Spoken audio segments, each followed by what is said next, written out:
And there we go. We are back. Who would have thought 3 episodes, gentlemen? Welcome back to the Circus of Safety. How are we this morning? Very good, thank you. Fantastic. Very Andy, good. what about yourself, mate? Yeah, very good. A bit cold, but very good.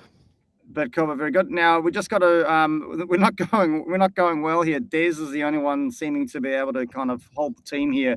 Andy and I seem to both be struggling with IT issues. We've managed to get audio, but we can't seem to get visual. So thank you, Des, the only sensible one in this group.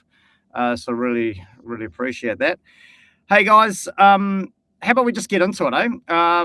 We've obviously been, well, if you've been watching the Circus of Safety LinkedIn page, you'll notice that we've been dropping hints. I know it's hard to believe, but we've got a special guest that's agreed to join us, so quite exciting. But before we get to our special guest, how about we go spin the wheel? Does that sound like a plan? Spin Sounds away. good. Spin away. Okay, so let's bring the wheel up. There we go. Can we all see the spinning wheel? Absolutely. Fantastic, and away we go.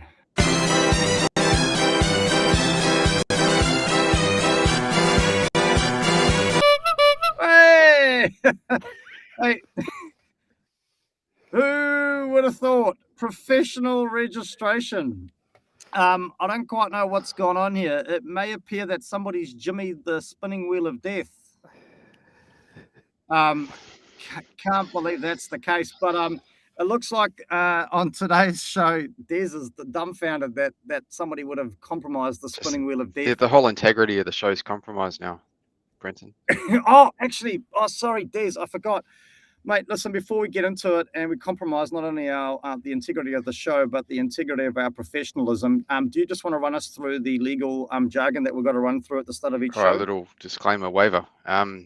Yeah, so nothing in this show constitutes legal advice or any sort of advice for that matter, and shouldn't be acted upon without seeking professional advice. And on that basis, probably shouldn't be listened to by anyone. Mate, we spoke about this, mate. We're supposed to be growing the audience, not telling people not to listen. Really hard to find good help these days. I guess you get what you pay for, right?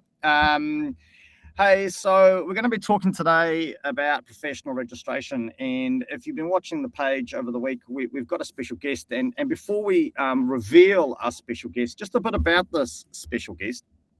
This special guest comes to us with over 20 years of experience in risk management and safety.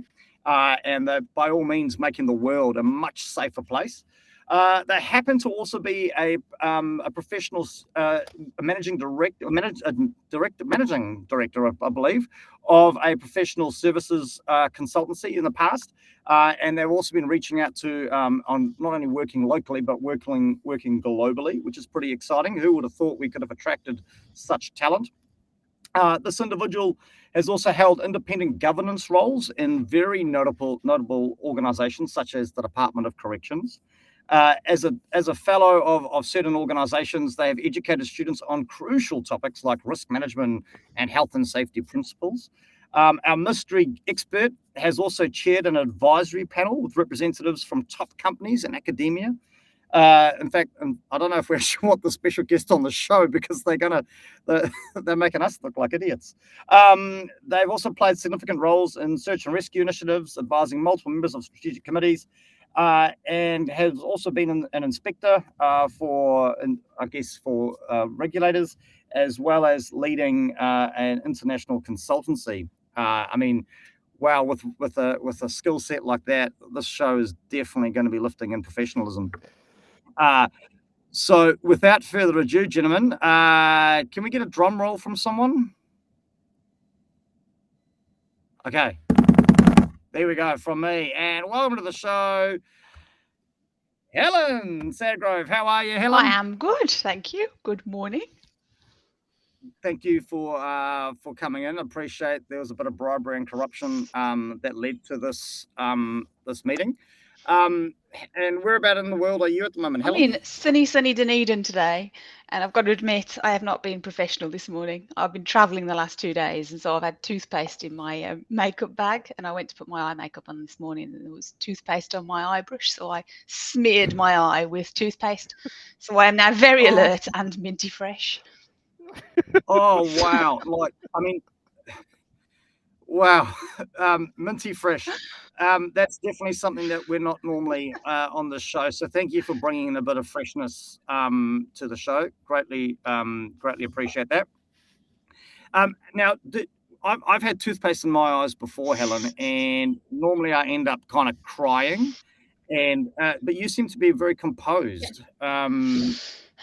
Yeah. Professionalism. Any It's a professionalism, Brenton. professionalism. Well, that's very. I like the way you've led into this because professionalism is a little bit about what we're going to be talking about today. We on the spinning wheel of death. I know this is hard to believe, but professional registration was the topic that's popped up on the spinning wheel of death this morning. Shocking. It's absolutely shocking. Somebody would have. It appears that somebody's maybe jimmied the spinning wheel of death. But now the reason we've got you on the show, Helen, and I'm just trying to play with the technology. I seem to be having a mare today. Is you recently put up a LinkedIn post regarding professional registration, which I unfortunately can't seem to share at the moment, but. It was along the lines of I guess. Do you want to just walk us through that LinkedIn post? It's probably the best way to maybe kind of start the show. Sure, it was more of a rant really than a post. It was like the equivalent of a drunk text, which perhaps on reflection I may not have posted if I'd thought it through. But it's out there now. Oh, no, sorry. Can I ask a question? Yes. Not that as Des told everyone to stop watching, there's probably nobody actually watching the show right now. Were you drinking at the time? No, I was not drinking at the time, although it does appear so when you read it. That up. Sorry, carry on as you were. So I was updating my Hassan's registration, which I've been a member of Hassan's for a few years because I supported it at the beginning, and I was updating it and then had to re-upload some certificates and evidence for things that I would consider to be core competence for a health and safety person. So I threw my toys because I got so frustrated with the bureaucracy, and that was it. I had enough. What I was really surprised about is putting that post on how many people resonated with it and how many public messages and private ones that I've had that have said, actually, we feel frustrated with this process too. Oh wow, yeah. Funny you bring that up. Like I did a bit of research. Like I've really lifted my professionalism for episode 3 of the Circus of Safety. So thank you for doing that for us. I actually did a bit of research, Helen, because I guess there's a couple of things I just want to touch on. Firstly, I believe we may even have an international audience, which is pretty exciting. Now, not everyone may know what HASANS actually is. So HASANS in New Zealand is, I guess, it's our professional registration body, right? And they are, how would we describe them? They're the peak body for health and safety organisations in New Zealand, is how they describe themselves. They're probably their primary notoriety is around the HASANS register, which is what kind of started your rant as you've described it. And surprisingly, well, not surprisingly, but if people aren't aware, they've actually now, I saw a post that they put on LinkedIn. They've been going for 5 years. 5 years. Now, interestingly, though, I did some I'm not known for my maths, and that's why we've got Des here, because Des is the smart one. Thanks. And maybe intellectual. Smart. Anyway. Fascinating though, Helen. I noticed I did a bit of stalking of you on LinkedIn, and all I could find is that you got 500 plus connections. Yet the HASANS LinkedIn page has 3,370 followers. So just about I don't know how many more than 500 you've got, but interestingly enough, they only had 20 odd reactions to their "hey, we've turned 5" kind of thing, and 2 comments on their post recently about their turning 5. Your post, however, Helen, 57 reactions and 57 comments. about your little rant. I mean, that's pretty. That's more than the show gets. Really, that's awesome. About 8,000 people looked at it, which I found strange. What that people, but like you said though, I mean, I read through a number of these comments, and a lot of them, like you said, were resonating with what you're saying. And I think just before we get into the panel discussion about this, we've just got to make it clear we're not ranting about HAZANS itself. It's more the process that you had to go through for re-registration is where we're kind of going at. So kind of just wanted to sort of get into there. So let's firstly, in case we lose him, Andy, any thoughts on HAZANS and the registration process? Just my understanding is that the HAZANS is actually the Association of Associations, and that you don't actually join HAZANS, you join an association that's a member of HAZANS. Is that would that be correct? Yeah, absolutely. It's like you say, it's Association of Associations, so it runs a register and professional bodies join it. And then by virtue of being a member of a professional body, you can get on the register. So I'm guessing in that respect, there's some alignment between the different professional bodies that are linked to HAZANS. So their core values would be similar between the different associations. Would that be fair to say? I mean, everyone's working towards a broad health and safety kind of goal, I suppose, and supporting industry and business. Yeah, I think there's probably lots of different contextual differences between all of the different disciplines, but I think HAZANS is a kind of one voice, big advocacy, easier to deal with for government, all of that stuff. I think it makes sense, like that. I think that makes perfect sense. But I think this running of the register it's the only bit I have any issue with, and it's just the bureaucracy of it, which I'm sure we will get into. I mean, is anyone else on it here? Brenton, Andy, Desai, are you on it? Have you got any? No. Yeah, No. I went through the process earlier this year. I think it was either late last year or earlier this year. Nice. Any specialisms? I have to check my memory there. I think it's incident investigations, governance, due diligence. There were several others. I just can't remember, but I think I'm on there as a generalist. Nice. Yeah, fascinating. You bring that up, Helen. Specialisms. Fascinated by that term, firstly, and secondly, fascinated by the process you go to become a specialist, really. And one of the examples that I use, and I'd be interested to get everyone's thoughts on, is I've spent 18 years of my life in the outdoor education sector, right? And it was interesting when I jumped on the HAZANS register to have a look and filter. You can filter. One of the topics is, I can't remember the exact terminology, but it's to do with outdoor education and tourism. The number of people that have specialisms in outdoor education and tourism is phenomenal. And what was even more phenomenal, as somebody that spent 18 years working in that industry, I'd never met any of them.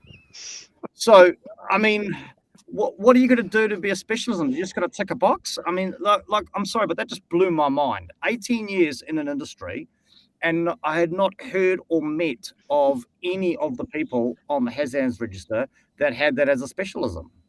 Interesting. I mean, I just have a fundamental belief. So I did environmental health as my kind of degree. So if you have a trade, environmental health would be mine. It's a vocational master's over 2 years. You do a bit of theory in university, you go and practice it in a council with someone watching you, you do a portfolio, you go through your degree. At the end of that, you have to do a professional portfolio. At the end of all of that, you do professional exams, and then you can register with what was the Environmental Health Officers Registration Board, and that gave you almost the license to practice, and you had to do CPD to maintain that. So my belief is that you would have the same kind of process for health and safety, right? You have a general set of core competencies, putting aside the issues with defining what those are and developing courses that have any standardization or consistency. Leave that because that's a huge topic for now. But you would go through a course that would be recognized by a professional body. You would be approved. You demonstrate some commitment like you do through a professional portfolio, and then you would become a professional member. if you're a professional member, you would be expected to do certain things like risk assessment, accident investigation, that kind of stuff. Whether you want to do those things is separate, but you should be able to do them because you're a member of the professional body. They've tested that. So then to get on a register, why would you then have to provide additional evidence to prove that you can do risk assessment and investigation? Because surely your professional body has already verified that. Isn't this duplication? And I think in New Zealand, at the level of maturity that we are at the moment, why are we over engineering something? Do we really think that business is either not able to find a person without this register, or they're so detail focused that they're specifically going to search for one specific issue on the register, like risk assessment, not just, I want some health and safety advice that anybody will do, and hopefully they point me in the right direction. Why can't we just have registration, which is generalists, like hygienists, and then as you talk to them, they tell you what they can and can't do. Any thoughts on that, Des? You want to take that any further? I agree that it's bureaucratic and repetitive. It's if you've been through the certified professional pathway with NZISM, you just repeat that again for HASANs, which, to be honest, I think that if you're a competent and able practitioner, both of those things should be relatively easy, just a little bit time consuming. I think professional registration is a necessary evil for any professional body. And I also don't think it's for us. It's for our clients. And it's in the absence of a professional body and professional registration, they don't have anything to measure us with. However, I've said this to both Andy and Brent before, I don't think it carries any weight until we start talking about deregistration of practitioners.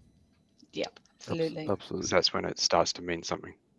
And that's what I wanted to talk about, was if it's an association of associations, who removes you for malpractice?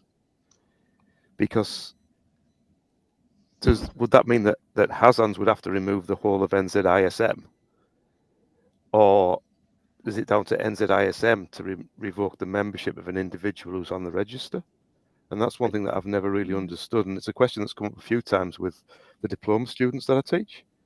In Block 8, we talk about continued professional development. And I've always found this quite an interesting topic for us to discuss. Has anyone got any insights into that aspect of it? My thoughts are, you're a member of a professional body with a code of ethics, so they would be the ones that would investigate any malpractice. And if you are sanctioned by your professional body and you weren't a member of that professional body, or you were degraded to a different level, then that might impact your ability to go on the register in the first place. So I think there's that synergy there. I think maybe the disconnect is that HASANs, rather than just running a register, is running also a duplication process where they say you can say that you can do all of these separate little things as well. I'm not sure that we need that at this stage. I also recognise that this is a body that needs funding, and at $115 per person and $2.5K in NZISM at the moment, if everyone was on it, that'd be about just under $300,000 a year, which is useful money for advocacy and all of that other stuff. So the register is definitely a revenue stream, but it doesn't need to be a bureaucratic revenue stream.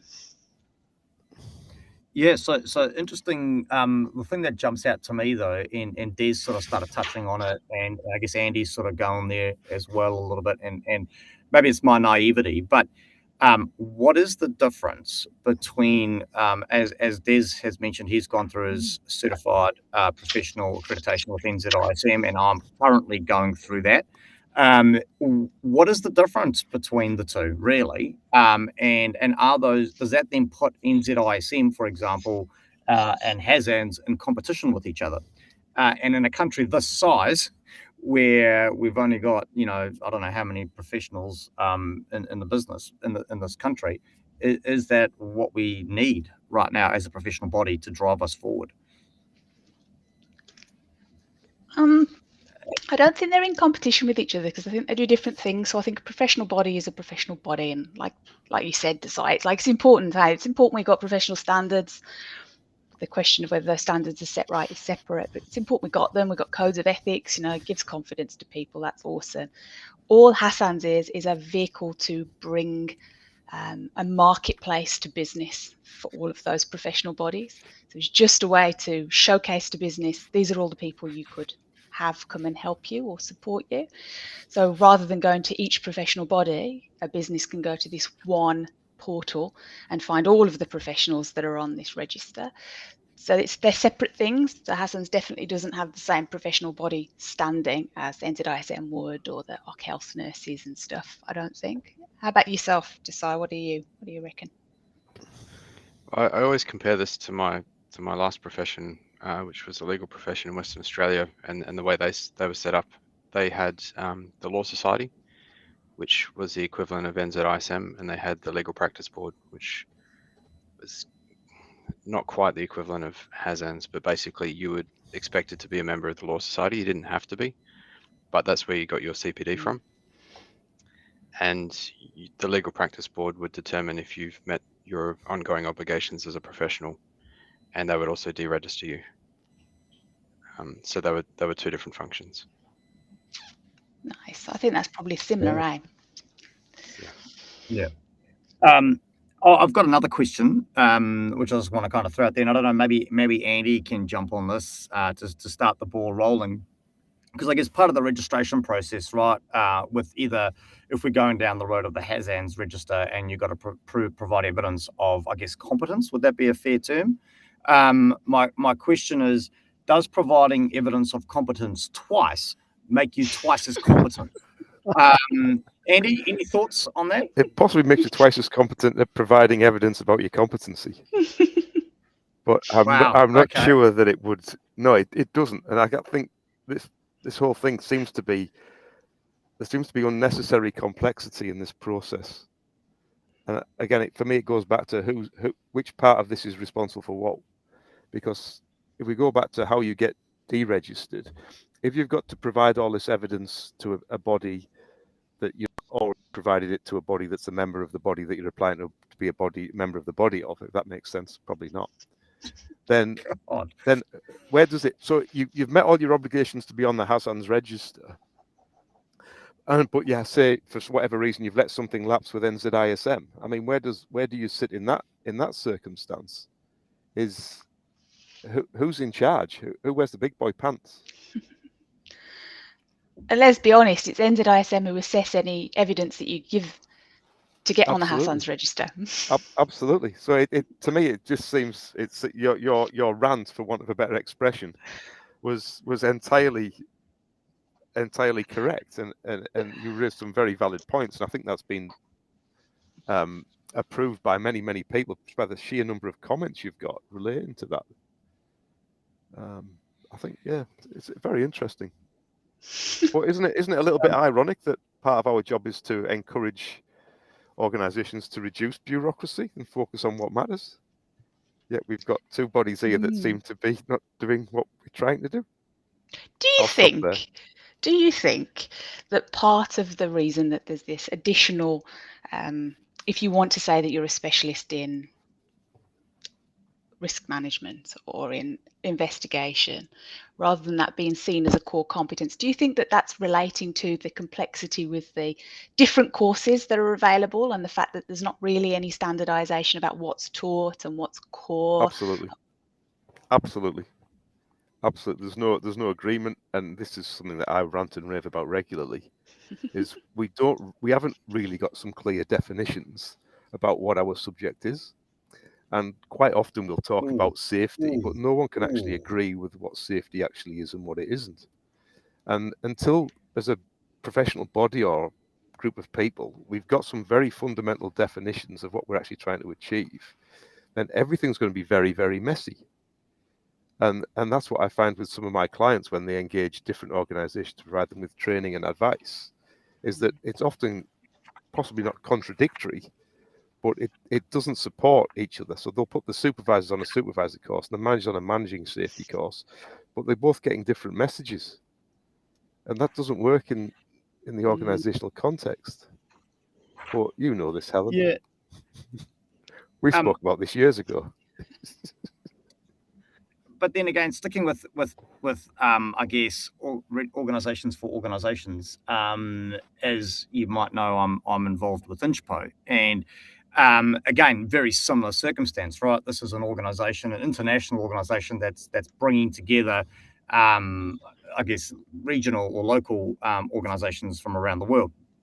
And you've got the qualifications framework. So in terms of trying to define, well, not define, but put those core competencies in there, there is a baseline if we wanted to follow such a baseline.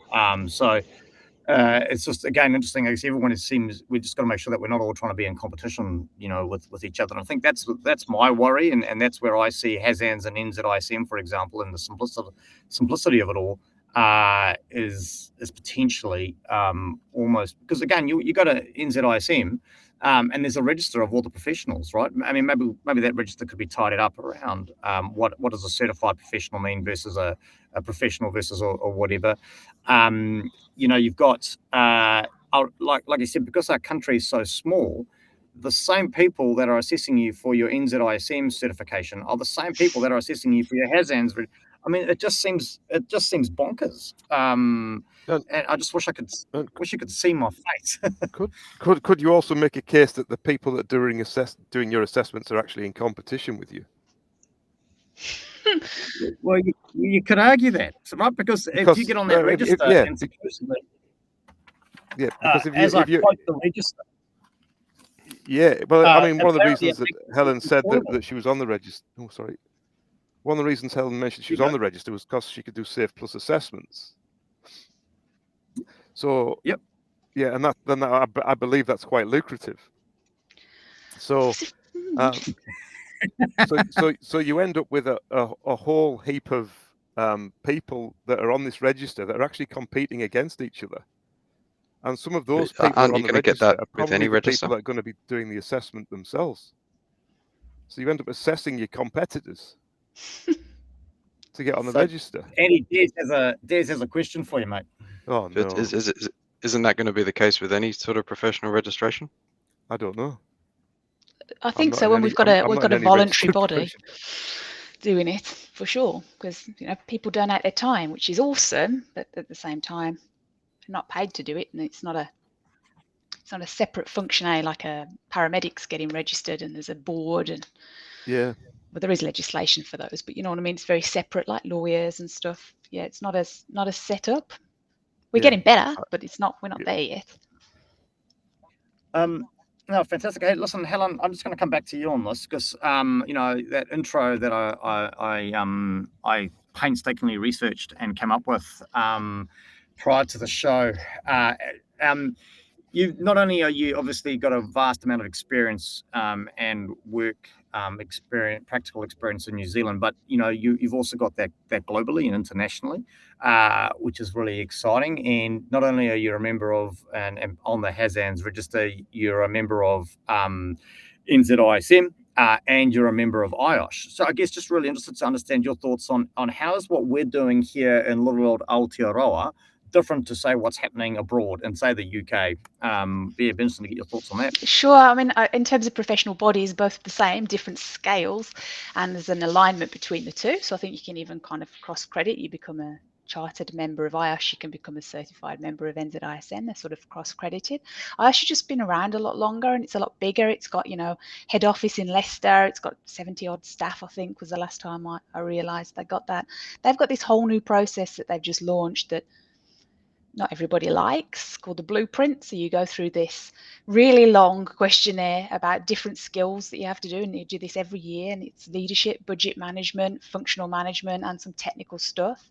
It gives you a scale of how good you are based on your answers, and then that informs what needs to go in your professional development plan. There's links to online learning, that kind of stuff. You have to do so many hours per year. That's audited by independent people. And there's videos that you have to watch. So I've just had to watch 3 ethics videos. So really comprehensive. So it's not just the fact that you learn about investigation or whatever, and then that's it, never have to do it again. You constantly have to maintain that to stay on the register. In fact, if you don't do the 3 videos, they downgrade whatever level you are back to affiliate. So you constantly have to engage with your professional body to maintain that. NZISM, I think, is getting there, but there's there's still a wee way to go. We just don't have the infrastructure and the resources here to move as fast as IOSH do. I think the difference, Paul's asked a question about where IOSH sits, and the difference is that IOSH is not a member of Hassan's. It's an external body, and they would never probably, I can't speak for them, but want to compete with an in-country professional body. So it doesn't count is the answer over here. Means nothing. And oh yeah, great reminder. It's really cool. Hey Paul, big friend of the show. Great to see you online and engaging in the comments, and obviously Helen's far more technically savvy than those of us running the show. So great to see. Thanks for answering that question, Helen. I guess I'm also interested to understand in the UK, for example, which people may or may not appreciate that you've got some connection with. Where is the do they have the same thing, as in like they've got obviously got IOSH? Do they have a HASANS in the UK that you're aware of? I shall ignore that accent dig, Mr. Harrison. Oh, it was nothing more than a compliment. They used to have a register called the Oscar Register, and it was run by a tax company or an insurance company at one point. I'm not sure whether it still exists or not, but it was very similar in some ways and very different in others. So it wasn't an association of associations. It's way more powerful over here, way more valuable. But from just the register perspective, all you had to do was be a member of IOSH and demonstrate you got insurance and you went on the register. Similar concept though, really, that people could search that register and find a person that was registered. But IOSH is so well known over there that if you want health and safety advice, you'd go to IOSH. Yeah, I guess that raises a valid point. You know, in a country as small as we are, where our resource is quite limited, to me it makes more sense that these organisations such as HASANS and NZISM maybe need to really reconsider their position in the market, for want of a better word, and work more collaboratively to get more clout and more bang for their buck, right? Because if you're a large country with loads of resource, that's a different field to what you're playing in, right? And I guess that's my worry with HASANS is that is it trying to be something else? A professional body for professional bodies, yet it's maintaining a register of individuals, which again seems different to what its core business is. If you're a professional body for professional bodies, I would have thought that your purpose is to support and help those professional bodies, you know, lift the level of professionalism or promote that, not necessarily then deal with individuals. So some interesting stuff there. Hey, Des, as we start coming to an end, I know we've unfortunately lost Andy due to technical problems. Again, great level of professionalism here on the Circus of Safety. I guess maybe the name is more apt than we realised. I just want to wrap up any thoughts you've got before we start wrapping up the show. Yeah. See, I've gone all out with my memberships. I joined IOSH earlier this year. I haven't yet completed Blueprint, but I wanted to take advantage of the fact that there was mutual recognition between NZISM and IOSH, which I believe is currently under review or may have just been recently reviewed. I'm not sure if that's ongoing, but I haven't had a crack at Blueprint yet. But I'm also a member of the Australian Institute of Health and Safety, and there's elements of each one that are excellent. For instance, the Australian Institute of Health and Safety have one of the best ethics training courses or modules that you can complete as part of your CPD, and they require everyone to do that if you want to progress through their memberships. And I think that's something that a professional body can do really well, and I haven't seen any of them do it well so far. And again, I compare that to the legal profession, where you have genuine ethical dilemmas where, you know, you might be representing someone who's confessed a crime to you. Is your duty to represent them, or is it your duty to the court and to society as a whole? You know, what do you do with that information? That's a genuine ethical dilemma, and you need an answer to that. We don't have that in safety. A lot of the ethics training and courses that we do centers around just acting professionally and being honest and working with integrity, which, yeah, that's great, but what do I actually do when I'm being asked to risk assess something with a predetermined outcome, for instance, or I'm forced to do an investigation and apply just culture where I don't want to apply just culture, but that's the company policy. There's a plethora of different things that need answers, and none of them quite have that yet. So I think there's a lot of work to be done for a professional body, for a profession that's in its infancy. But I'm not. I think we've taken some pretty big strides in New Zealand, and I'm pretty happy to be a part of NZISM and Hasans. They're not perfect, but they're definitely heading in the right direction. No, great, Des, we appreciate that, and yeah, and I think that just sums up the whole thing. You know, we're not saying that one's better than the other. We're definitely not saying that one, you know, that there's anything wrong with either of them. It's just around making sure that there's efficiencies, right, and that we can continue to move forward.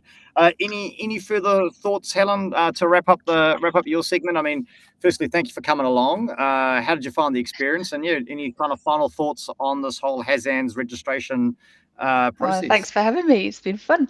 I think my final thoughts are to echo Desai. Absolutely, fully support Hassan's. Always have, and you know, I like the concept, but I just worry that we are over-engineering a solution to a problem that we're not necessarily sure isn't a symptom of other problems. If business need access to health and safety advice, then is the bureaucracy that sits around the ability to get on that register currently a barrier to people going on the register and therefore giving people that advice? So if we over-engineered a solution to a problem is my only concern, but fully support Hassan's, and I will always be a member of a professional body while I work in safety.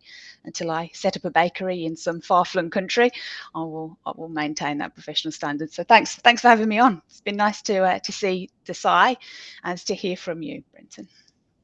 No worries, and listen, really appreciate you coming on. I know we're in our infancy here on the Circus of Safety videocast, and probably took a lot of courage to put yourself out there on such a highly unprofessional, disjointed, disorganized show, really. So really appreciate you coming along and lifting that level of professionalism for us, and making us do actual research before we went live. So thank you for that.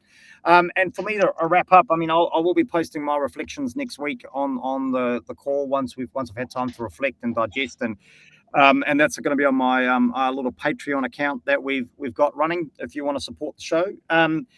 Now, I'm still a little bit confused, to be honest. Doesn't take much to confuse me, but I am a little bit still confused around where these two organisations sit in the current landscape of New Zealand health and safety. I agree. I think they're both trying to do really good work, and I don't disagree with that one little bit. I think maybe some greater work and clarity around positions in the marketplace, positions in the landscape, and how they can better work together to remove bureaucracy and support the profession growing, but also support those, like you said, looking for professionals to support them in that mix. So, yeah, it's been an absolute blast. I hope everyone out there. Thank you to Paul Shaw again, going hard on the LinkedIn chat. Really appreciate that. We might have to delete some of those comments. I don't know how appropriate they are. Really appreciate those hundreds of viewers tuning in. And yeah, look forward to seeing you on the Safety Circus. Hopefully you'll get to see me actually in the next couple of weeks. So until then, take care and we'll talk soon.